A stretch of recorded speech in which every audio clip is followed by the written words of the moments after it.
à Camping Campus, on se déplace sur le campus le plus prestigieux au monde, Harvard.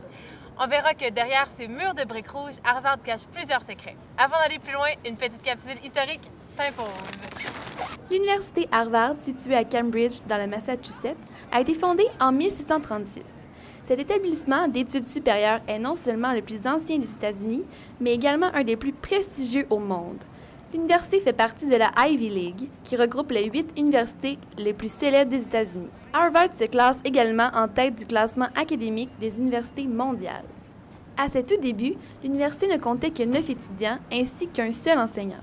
Chaque année, 23 000 étudiants obtiennent un diplôme portant le sceau de l'université Harvard. Les confréries universitaires. Un mythe, une réalité mitigée et un rêve pour plusieurs étudiants d'Harvard qui souhaitent passer à leur tour dans les clubs élitistes qui ont vu passer les M. Roosevelt, Bill Gates et autres célèbres membres des confréries harvardiennes. Il faut replacer ce phénomène-là dans le contexte global de l'université. Donc, les confréries, c'est une structure qui existe au niveau du baccalauréat. Et dans le complexe de l'université Harvard, les étudiants de baccalauréat sont un segment, je crois que c'est le segment minoritaire en fait de l'université. Et donc, si vous faites allusion aux images qu'on voit dans le film Facebook, moi j'aurais bien aimé pouvoir me frotter à cette réalité-là. Il y avait quelque chose d'assez mystique dans ça. Mais des étudiants plus jeunes m'ont dit que ça ressemblait un peu à ce qu'eux avaient vécu. Donc, les confréries existent, il y a un système d'appartenance qui est assez exclusif. Sur le campus d'Harvard, on compte 8 maisons qui hébergent les 8 confréries finales. On les appelle Final Club car elles sont les dernières auxquelles un étudiant peut souhaiter adhérer avant la graduation. En 2006, elles représentaient une valeur totale de 17 millions de dollars. Parmi ces confréries, on compte le SPI, le Owl, le Phoenix et le Fly Club. Ces confréries possèdent leur maison depuis plusieurs décennies où on compte généralement du personnel engagé, tels des chefs et des garçons de service. L'élitisme est la base de tout recrutement. Ces sociétés secrètes sont difficiles d'accès et ne représentent qu'1,5 % de toute la communauté étudiante d'Harvard, composée de plus de 20 000 étudiants. Depuis de nombreuses années, et encore aujourd'hui en 2011, Harvard est classée comme la première université au monde. Avec ses 2300 professeurs pour environ 20 000 étudiants, cette université se fait remarquer par son enseignement de haut niveau. Elle y accueille l'élite intellectuelle avec ses 9 facultés, la faculté de médecine et l'école de loi de Harvard, pour n'en nommer que 2. Tout dépend. Les écoles professionnelles vont avoir tendance à attirer des professionnels, donc des avocats, des gens qui viennent du monde des affaires. Donc ça, c'est peut-être le profil des gens. Au niveau des études de baccalauréat, je crois que ce sont des jeunes qui ont, de toute évidence, passé beaucoup d'années à étudier. Ils ont atteint un niveau, une maturité intellectuelle qui est assez impressionnante. Harvard fait en sorte de rendre ses services accessibles à tous. Malgré des frais de scolarité exorbitants, des programmes d'aide financière sont mis en place afin que tout étudiant accepté à Harvard soit en mesure de joindre les deux bouts, peu importe sa situation financière, que ce soit un étudiant américain ou de n'importe où ailleurs dans le monde. Initiative. So students, I think, earning under $60,000, with families earning under $60,000 don't have to pay a thing. And then there's sort of a sliding scale. So the principle is that Harvard, if you're qualified to come, they don't want financial considerations to be obstruction to get coming here. So there's a lot of socioeconomic diversity here. So people whose families do all sorts of things, and I think that's one of the things that's really cool about the place is that it's not necessarily like it used to be, merely a bastion for the rich. Everyone here is definitely talented, but come from all sorts of circumstances. En effet, même si la plupart des étudiants de Harvard sont américains, il y a environ 10 % d'entre eux qui viennent de l'international. Les anciens étudiants québécois sont même représentés par le Harvard Club of Quebec. La faculté de droit a pris un tournant il y a une couple, je pense au début, fin des années 90, je crois. Ils ont essayé vraiment d'élargir sur l'international et vraiment de cesser de privilégier les étudiants états-uniens. Et de faire beaucoup de recrutement à l'international, grosso modo. Et ce que ça a fait, c'est que là, évidemment, ça a monté le niveau et les étudiants états-uniens ne sont plus capables d'à côté. Donc, la majorité des étudiants sont des étudiants étrangers. Tu sais, le système d'éducation aux États-Unis, il n'est pas bon. Fait que les étudiants qui en sortent, ben, ils ne sont pas capables d'accoter les gens. Fait qu'il y avait des Israéliens, des Africains, il y avait un Ougandais, des Argentins. Le campus d'Harvard n'est pas seulement réputé pour ses attributs d'éducation. Il est aussi très convoité par plusieurs cinéastes puisque plusieurs films se sont tournés sur le campus. Il faut croire que Harvard possède des charmes architecturaux qui savent plaire aux Hollywoodiens. Harvard fait souvent partie de l'imaginaire collectif. Cette université fait souvent partie de notre idéal commun. C'est pour cette raison qu'elle se retrouve dans tant de films hollywoodiens. Nous pensons à Love Story, Harvard à tout prix, Blonde et légale, Le réseau social, etc. Des films où les personnages principaux fréquentent cette prestigieuse université qui nous fait tant rêver. Mais est-ce que les films sont réellement tournés sur le campus d'Harvard? Eh bien non. Le dernier film à avoir été tourné sur le campus fut Love Story, parce que depuis 1970, le campus interdit aux cinéastes et à leur équipe de filmer sur le campus. Dans le film Le réseau social, on voit Mark étudier sur le campus d'Harvard. Du moins en théorie, puisqu'il est interdit de filmer sur le campus.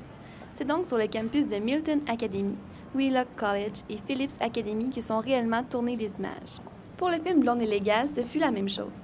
Les scènes où Ellie Woods étudie à Harvard sont en fait tournées en Californie, à l'Université du Sud de la Californie. Malheureusement, les images que nous avons d'Harvard dans les films ne sont pas les bonnes. Il faut donc aller par soi-même la visiter pour savoir à quoi elle ressemble.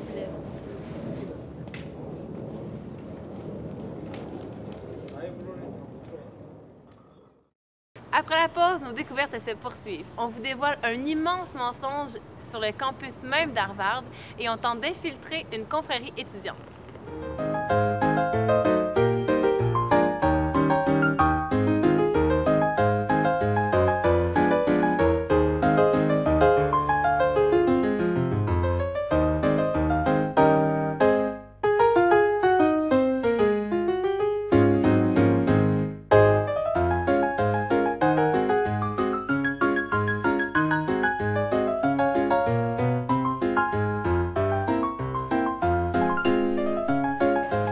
Alors ici, on se trouve au 9 rue Linden Street et c'est notre dernière opportunité d'avoir un accès privilégié à l'intérieur d'une confrérie secrète.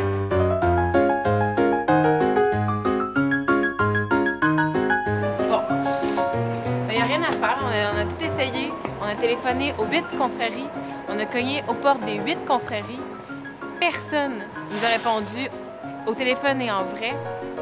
Il y a vraiment quelqu'un qui veut cacher quelque chose à l'intérieur de ces confréries-là. C'est vraiment dommage, mais c'est privé et c'est comme ça. Il faut respecter l'intimité des gens.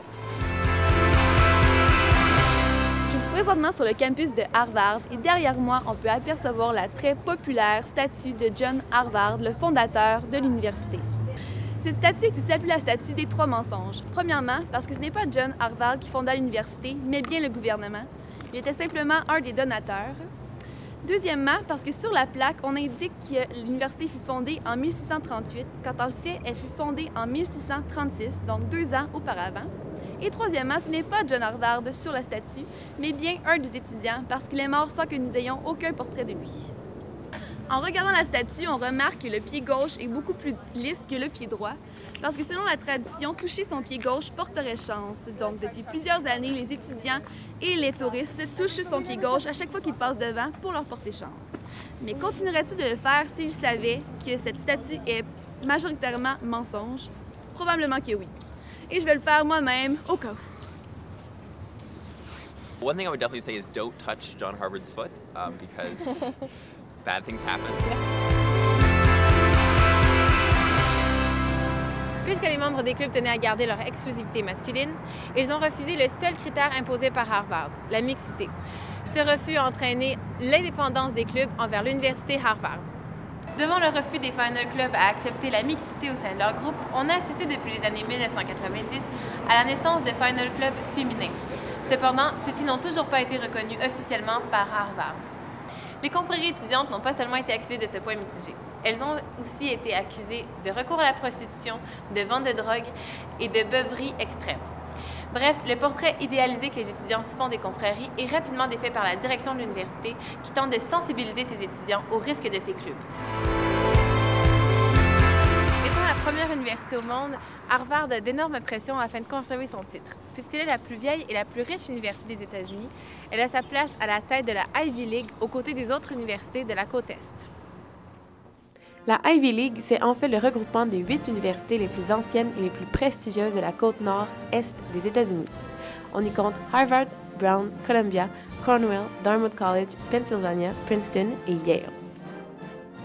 La compétition est grande parmi ces universités et chacune essaie d'aller chercher les meilleurs professeurs et les étudiants les plus prolifiques afin de faire des recherches toujours plus poussées et des découvertes à en rendre jalouses les autres universités. Moi, ce que j'ai senti, c'est pas autant une compétition, mais c'est plus un challenge intellectuel régulier. Des écoles que je pourrais qualifier d'écoles professionnelles. Donc, il y a la business school, il y a la law school. Donc, je présume que dans ces facultés-là, dans ces écoles-là, des gens doivent se battre pour obtenir des postes au niveau de l'industrie. Et donc, je présume que la compétition est un peu plus élevée dans ces écoles-là. Parlant de compétition académique, Harvard est classée première dans presque tous les domaines.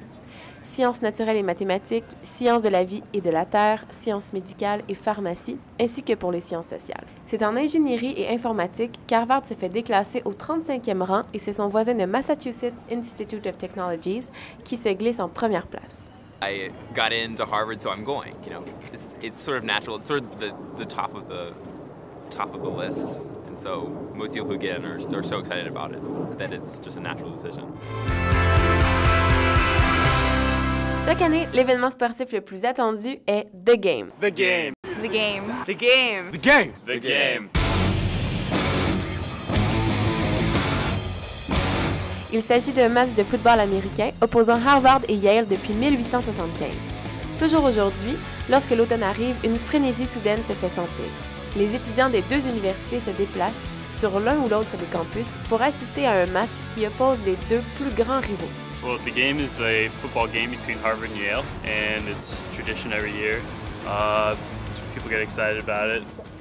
Selon le Harvard Crimson, cette année, il s'agit du taux d'admission le plus sélectif de tous, avec un taux de 6,2 %. Parmi celles-ci, 1,9 % sont américaines. Si vous croyez ces statistiques sélectives, attendez de voir où on va la semaine prochaine. L'équipe de Camping Campus pense s'attendre sur le campus de Poudlard, là où très peu d'élus sont amenés à étudier. Je vous laisse sur des images de l'émission de la semaine prochaine, et d'ici là, on se revoit sur le chemin de traverse. À la semaine prochaine!